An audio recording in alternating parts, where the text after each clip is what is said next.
एक बार एक राज्य में बारिश न होने के कारण खेती करना बहुत ही मुश्किल हो गया। सारा राज्य सूखे पड़ गया। लोगों को खाने के लिए एक अनाज भी नहीं मिल रहा था। तभी राजा ने जितना हो सका बाहर से अनाज लाने लगा और राजा ने एक घोषणा कर दिया, राज्य में आहार की कमी इतना है कि सबका पोषण कर पाना मुश्किल है। इसलिए राज्य में जो काम ना करते हो और राज्य के सारे बुजुर्ग लोगों की हत्या की जाए।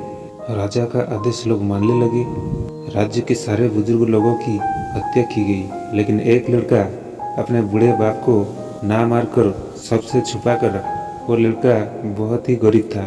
उसके पास बूढ़े बाप के अलावा और कोई नहीं था। कुछ दिनों के बाद बारिश का मौसम आ गया। सब खेती करना चाहते थे पर किसी के पास कोई बीज नहीं था, इसलिए कोई खेती कर नहीं पा रहे थे। लेकिन उस लड़के को उस बूढ़े बाप ने कहा कि बेटा, इस बार बारिश हो रहा है, अनाज उगाने के लिए तुम्हारे पास बीज नहीं हो तो क्या हुआ, तुम बस खेत पे हल चला दो, फिर देखो क्या होता है। फिर लड़का ने ऐसा ही किया। कुछ दिनों बीत गया और देखते देखते उसका खेत पे अनाज का पेड़ उग गया। ये सब देखकर लोग हैरान हो गए। राज्य में सारे लोग उसी की बात करने लगे। ये बात राजा के कान में जब पड़ा, राजा ने उसको राजमहल पर बुलाया और पूछे कि किसी के पास खेती करने के लिए अनाज के बीज नहीं था, तुम तो बहुत गरीब हो, तुम्हारे पास कैसे अनाज का बीज आया।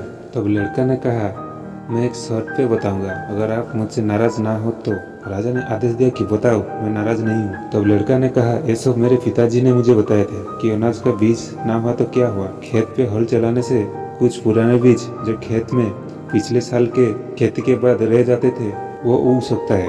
मैं तो बस अपने पिताजी की बात मानकर ये सब किया।